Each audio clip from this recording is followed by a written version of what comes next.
What would you do if the humble gate man standing at your compound was not who he seemed, but the powerful father of your fiancée in disguise? Tonight's story takes us deep into the heart of Lagos, where appearances crumble and truth walks louder than lies. Meet Amara Nwachukwu, beautiful, ambitious, and admired. But behind the gates of a Lekki mansion, her charm hides something darker. When she threatens an old man with prison, mocking him as nothing but a useless worker, she has no idea the gate man is actually Chief Adewale Ogunlana, one of Lagos's most respected businessmen, and the very father of the man she plans to marry. What happens when love, greed, and betrayal collide under the noisy skies of Lagos? Will Amara's secrets remain hidden, or will the masquerade be unmasked in front of everyone? Before we dive in, do us a quick favor. Hit that like button to support these powerful stories. And if you're new here, subscribe and join us on this journey of shocking truths and poetic justice. Because trust me, you don't want to miss the moment when the mask falls. Now, let's get into it. Rain hit Admiralty Way like a drumline, and the city answered with horns, shouts, and the deep throb of generators. Inside the Ogunlana duplex, the corridor light glowed on a framed photo of white-robed Ayo masquerades. People said those masks saw everything. Chief Adewale Ogunlana stood beneath it, hearing the rain and thinking about his son. Dami was in Abidjan, chasing a port-to-warehouse deal that could expand their shipping routes all the way up the coast. At home, Dami's fiancée, Amara Nwachukwu, moved through the house like a TV presenter, smiles on camera, sharp edges when no one was looking. Chief Adewale didn't trust the edges. He watched small things. How Amara asked the cook for jollof with a soft voice when guests were near, then told the house help to redo the entire dining setup because the napkins were not folding like money. How she called Dami my king on video calls, then hissed at the gate guard because he didn't salute fast enough. There was a gap between show and soul, and Lagos had taught him that gaps swallow people whole. He stood by the balcony and looked out at the hedges, thick with hibiscus and rain. Cars crawled. Danfo buses spat water. A hawker rang a bell somewhere beyond the gate. When the door clicked behind him, he turned. Amara, in a robe the color of dry wine, held a phone on live camera. "Say hi, Daddy Adewale," she sang. He smiled, waved, kept his mouth shut. The live ended, and the robe tightened. "The compound looks untidy," she said. "Is the new gate man really working?" "He starts tomorrow," he said. "Temporary hand from a vendor." "Good. I like fast people. Lagos respects speed." She walked away in soft sandals, and he could feel the frost in her wake. That night, he changed clothes in a quiet room at the back, out of his senator attire into faded blue overalls and rubber slippers. He rubbed a little engine oil on his fingertips, bent his back, and breathed through the ache in his knees. He put on a cap and checked himself in the mirror. The rich man was gone. Only Baba Monday, old depot hand, remained. He arrived at dawn through the side gate with the security company's van. The rain had thinned to a drizzle. The guard on duty blinked at him, then signed the log. Chief nodded like a man used to nodding, said nothing, carried a mop and a short broom to the veranda. When Amara came downstairs, the house smelled of lemon cleaner and gas. She didn't look at his face, only at his movement. "Gate," she snapped, pointing. He shuffled faster and swung it wide for a courier bike. "You're slow," she said. "In this house, we don't do slow." "Yes, madam." he said in a hoarse voice he barely recognized. She clocked the accent, gave a small curl of a smile, and moved on. In the kitchen, Mama Bisi stirred a pot with careful hands. "Oga, sorry, Baba," she whispered, sliding him a plate under the counter. "Eat small before Madam sees." He shook his head and pushed it back gently. "Later, thank you." She looked at him long enough to show she understood more than she said. Itohan, the young house help, carried a stack of folded towels, kept her eyes down, and mouthed silently, "Sorry." By mid-morning, the sky was a pale lid and the compound was awake. 2 florists arrived with fresh lilies. A tailor dropped off jewel and lace. A soft-spoken MC came to confirm dates for a small family introduction. Amara's voice floated through the foyer as she air-kissed one vendor and cut another with a stare. "No, no, no, you people don't listen. I want the napkins shaped like fans, not shells. Is it hard to understand?" Then, with a smooth turn, she offered a cool laugh to the MC. "You know Lagos service," she said. "I'm the only thing keeping this city tasteful." On the veranda, Baba Monday swept in long strokes. The Ayo photo glimmered behind the glass door, white as sea foam. He timed his movements to the city. Sweep when buses roared, pause when voices came close. The downfold calls CMS, Obalende, threaded through the hedges. A siren woke, died, woke again. He watched the rhythm and listened to the small sounds, the ones that told truth. Around noon, Amara cut across the tiles to the kitchen. "No entry for the gate man," she said, lips barely moving. "He smells like diesel.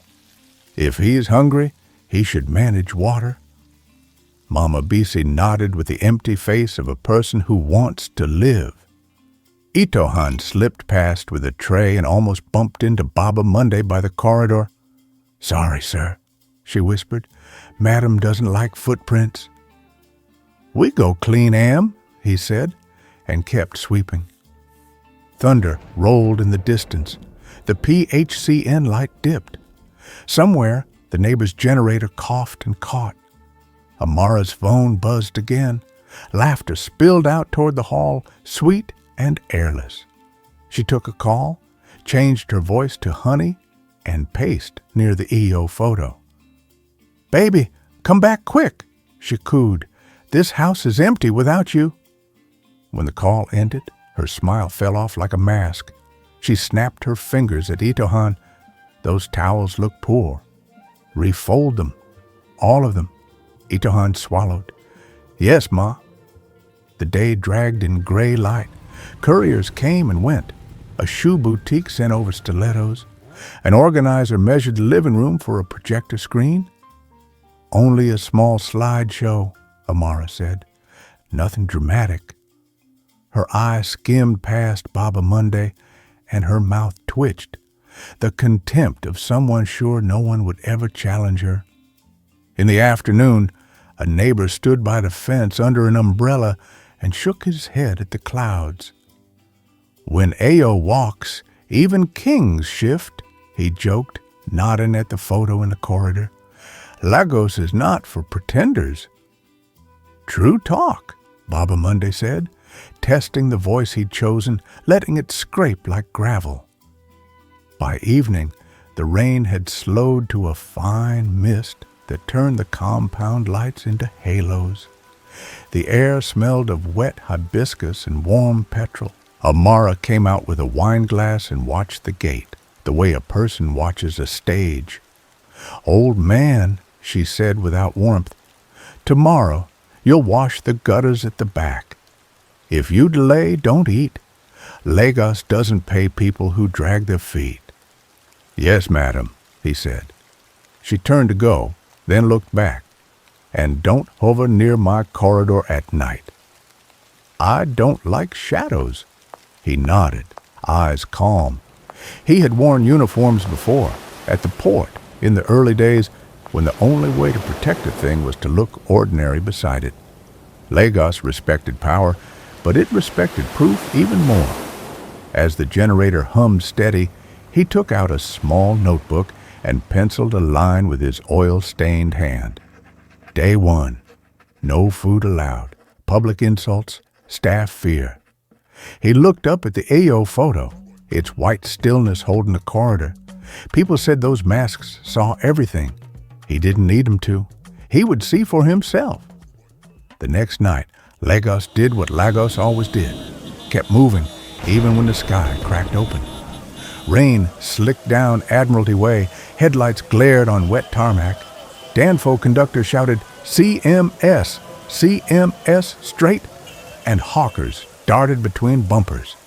Inside the Ogunlana compound, Amara's perfume floated through the air, sharp and sweet, like something meant to cover smoke. Baba Monday had learned to keep his broom moving when she walked past. He kept his head down, but his ears open. Around 11:30 p.m., he heard the low rumble of a car engine outside the gate. Not the usual courier bikes, not the neighbors' SUVs. This one idled, headlights off. A matte black Camry rolled in after a sharp honk. Baba Monday dragged the gate slowly, bent posture hiding his eyes. The driver's window slid down, and a man stepped out. Broad shoulders, tight shirt, gym muscles that strained with every move. He didn't greet. He didn't need to. Amara appeared barefoot in a silk robe, hair loose, her voice dropping into a laugh he hadn't heard before. "Baby, you made it," she whispered. She didn't care that the gate man stood there dripping under the drizzle. She leapt into the man's arms, kissing him hard, shameless, like the compound belonged to her. The man grunted, wrapped his arms around her, and they disappeared inside. Baba Monday closed the gate without a word. He stood in the rain a moment longer, fists curling in his pockets, then shuffled back to the veranda.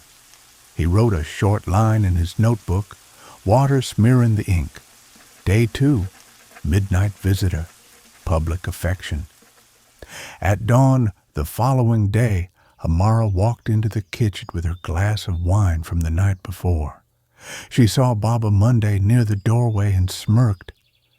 "Gate man," she said, drawing out the words. "If you open that gate slow again, I'll starve you for a week. Hunger teaches better than school." He nodded, the same nod he'd given years ago when customs officers tried to shake him down at Apapa Wharf. Nod first, strike later. That afternoon, Lagos heat pressed heavy after the rain. The staff tiptoed through chores. Itohan polished the stair rails with trembling hands, and Mama Bisi kept the stew bubbling quietly. Amara strutted across the tiles in designer heels, voice raised on a phone call. "Listen, I don't love him," she said, pacing. "Dami is just my ticket. Once I get the ring, I'll turn the foundation into mine.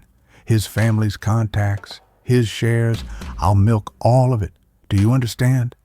She paused, listening, then laughed, loud and sharp. "I beg, let me enjoy myself. Lagos is about who plays the game best. I'm winning."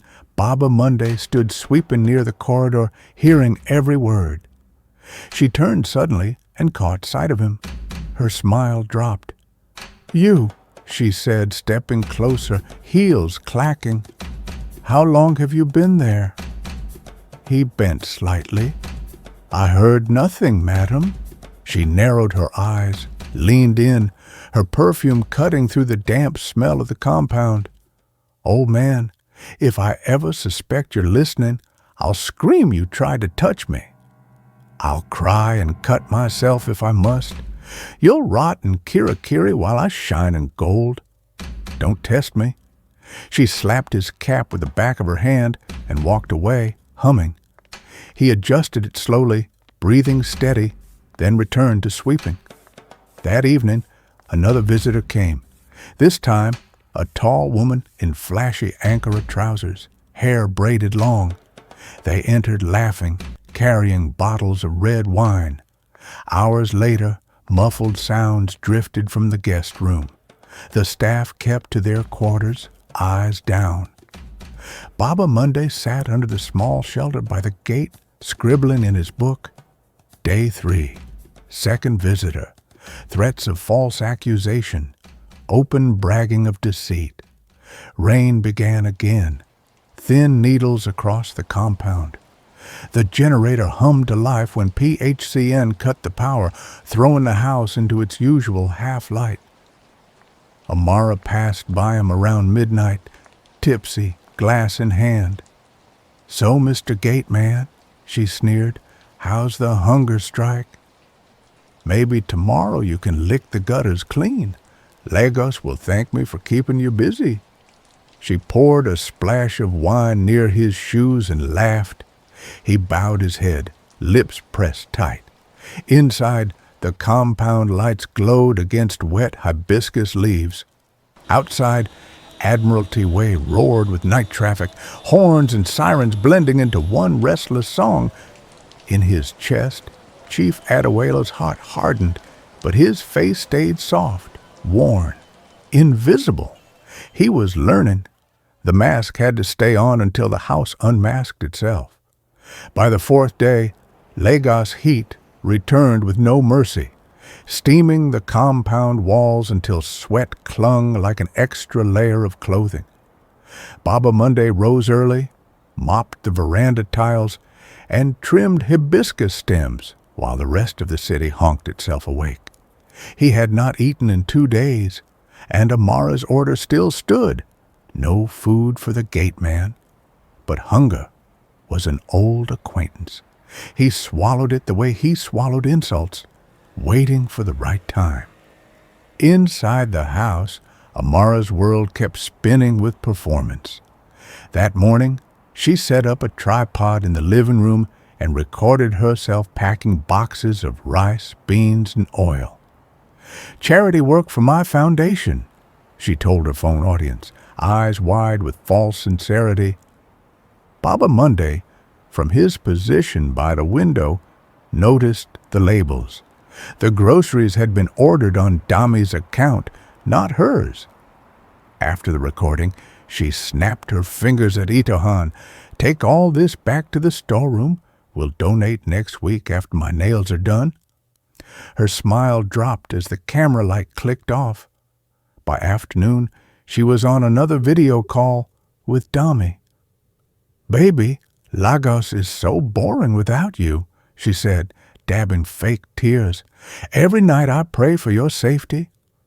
He smiled tiredly from his hotel room, unaware that only an hour before she had hosted another visitor. Baba Monday had seen the man leave, short, light-skinned, heavy chain glinting on his chest as he sped off toward Victoria Island. "I miss you too," Dami replied. "Just one more week." When the call ended, Amara tossed the phone onto the sofa and muttered, "One more week of freedom." She turned to Baba Monday, who was sweeping near the corridor. "Old fool, don't you have gutters to wash?" She tossed a pair of worn slippers at his feet. "Use these. If you fall, that's your problem. The gutters behind the compound were clogged with leaves, wrappers, and thick rainwater." Baba Monday bent low, scooping muck with bare hands, the smell rising sharp. He slipped once, cutting his palm on broken glass. Amara's laughter drifted from the balcony. "See your life," she called out. "You smell like wet wood. Lagos is not for people like you." He kept working, jaw clenched, noting each detail in his head. At night, he cleaned his wound quietly, wrote in his notebook, Day 4, forced gutter cleaning, public humiliation, bleeding palm. The house help pretended not to see, but their eyes carried silent apologies. Later that week, Amara sat in the dining room with a friend, sipping champagne. Her voice dropped into the low tone she used when revealing secrets. "Once I marry Dami, I'll take over that foundation." We'll redirect money to my media health initiative. Politicians will line up. Lagos is a network, and I'll own it." Her friend giggled nervously, asked if Dami would agree. Amara waved it off. "He's too blinded by love. And if he resists, I'll remind him whose image Lagos believes. No one will doubt me." Baba Monday swept the corridor slowly, every word searing into his mind. That night, he slipped into the generator room, adjusted wires like he was doing maintenance, and placed a small recorder inside the vent. The steady hum masked the click of the device. He checked the old smartphone he had tucked near the stairwell. It was recording fine. Evidence was gathering piece by piece. Saturday came with the throb of traffic on Lekki Epe Expressway, hawkers selling plantain chips between lanes, church bells mixing with mosque calls. Inside the compound, Amara rushed through calls with vendors. She booked Jeel for herself and her cousins, ordered lace outfits, and confirmed a live band for the following week. "It will be a small introduction," she told one auntie over the phone, "just a family gathering. Let them see how serious we are before Dami returns." Baba Monday overheard as he watered the flowers. His chest tightened. She wanted to lock the family into a covenant before the son even stepped back into Lagos. He excused himself, slipped into the back quarters, and called his assistant quietly. "Gather everything. Voice notes, videos, timestamps. Have a projector ready? We'll need it." The assistant's voice came firm through the static. "Yes, sir. It will be done." That night, thunder rolled far over the lagoon. The generator buzzed as rain peppered the compound roof. Amara strolled out in silk pajamas, sipping wine, humming an Afrobeat tune under her breath. She glanced at Baba Monday by the gate. "Don't think Lagos notices you," she said, smirking. "People like you are invisible. The city only respects those who shine." She walked back inside, her laughter fading into the walls. Baba Monday closed his notebook, the pages now thick with testimony. The mask on the corridor wall stared silently into the dim light, white and watchful. He whispered into the rain, "Not invisible." Waiting, Sunday morning broke with the restless heartbeat of Lagos, horns blaring on Admiralty Way, church choirs floating in the air, hawkers shouting, "Pure water! Gala!" beyond the gate. Inside the Ogunlana compound, chairs were being dusted, tables draped with white cloth, and trays of bitter cola and alligator pepper lined neatly on the dining table. Amara paced the living room in a fitted lace blouse and wrapper, gel pinned high like a crown. Her voice snapped orders while her smile stayed glued on for the guests. "Itohan, bring the palm wine calabash. Mama Bissy, fry more plantain. Everything must be perfect today. Do you understand?" Her tone was iron under sugar. Baba Monday kept sweeping near the veranda, head bowed, broom scratching the tiles. He had spent the night reviewing files, ensuring the projector and laptop were in place, tucked quietly into a side room. Today was the day.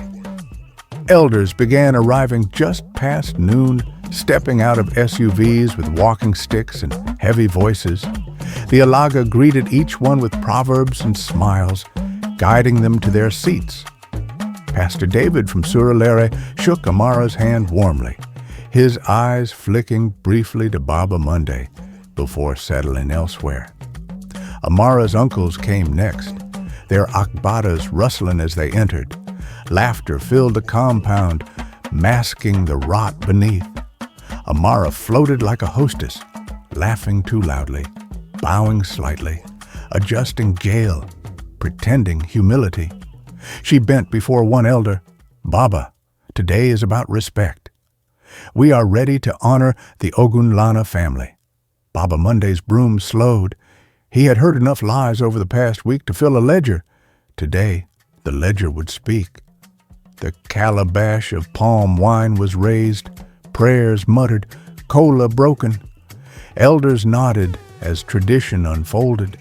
The air smelled of fried meat, perfume, and suya smoke, drifting from a vendor outside the gate. The talking drum beat softly, a hired hand striking rhythm in the corner. Then the alaga called for blessings, voices dropping to solemn tones. Amara clasped her hands as if in prayer, her eyes shining with false tears. "We thank God for this covenant," she said sweetly. A hush filled the room. That was the moment Baba Monday gave a signal. The assistant in the corner dimmed the lights. A projector flickered alive, the white wall becoming a screen. At first, guests thought it was part of the ceremony. Then the first clip rolled. Amara slapping Itohan in the corridor. Gasps rippled across the room. Next clip, her voice low and cold, telling Baba Monday she would scream and accuse him of assault if he ever spoke.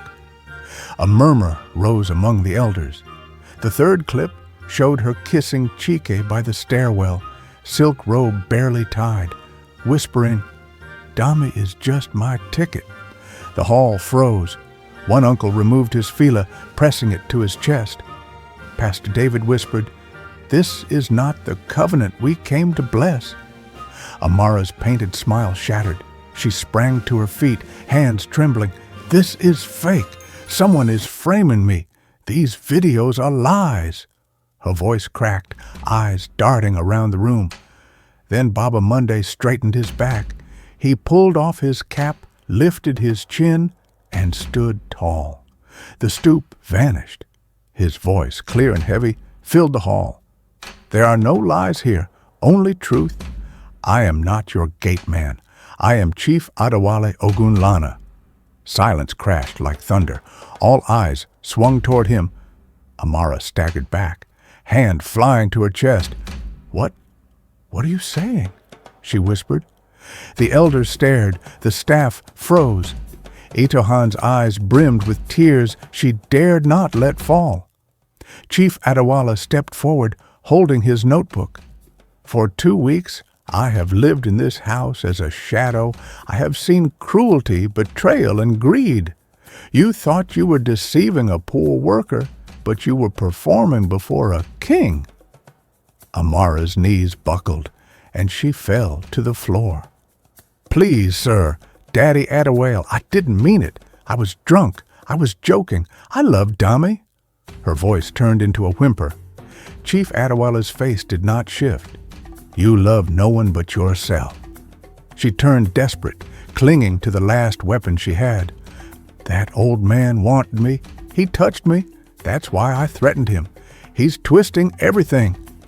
Chief lifted his hand, calm as stone. "The old man you threatened is me, and I touched nothing but the broom you forced into my hand." The room erupted, elders shaking heads, women gasping, the alaga muttering, "Oguno." At that moment, Dami entered the hall, luggage still by the door, his face pale as he took in the scene. "Amara?" he asked quietly. She scrambled toward him on her knees. "Baby, don't believe them. It's all a setup. I was loyal, I swear." He did not move. Chief Adewale turned toward his son. "Everything is here. See for yourself." The projector froze on a still image of Amara, lips on another man's mouth. Dami's eyes darkened. He looked at her long, then said, voice firm but trembling, "We are done." Her cry ripped through the hall. "Wait, please, I can explain. You don't understand." He shook his head. "I understand too well." Security stepped forward, and Chief Adewale gave a silent nod. Amara was lifted to her feet, her jewel slipping sideways, tears smearing her face. The elders rose slowly, one after another, shaking their heads. "This marriage cannot be blessed," one declared. As she was dragged toward the door, Amara twisted to look back at Dami. "You'll regret this. Lagos will hear my side." But her voice cracked into nothing as the heavy gate closed behind her. Inside, the hall was quiet, except for the hum of the projector. The mask in the corridor stared down at them all, white and unblinking, like Lagos itself had witnessed everything.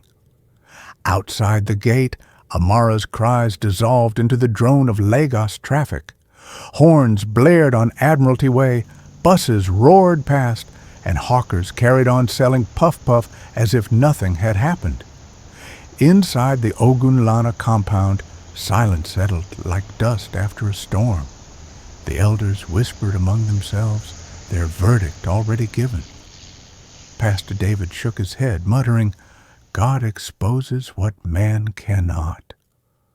Dami stood stiff in the middle of the hall, his luggage still by the door. His chest rose and fell, but his face was unreadable. Chief Adewale placed a steady hand on his shoulder.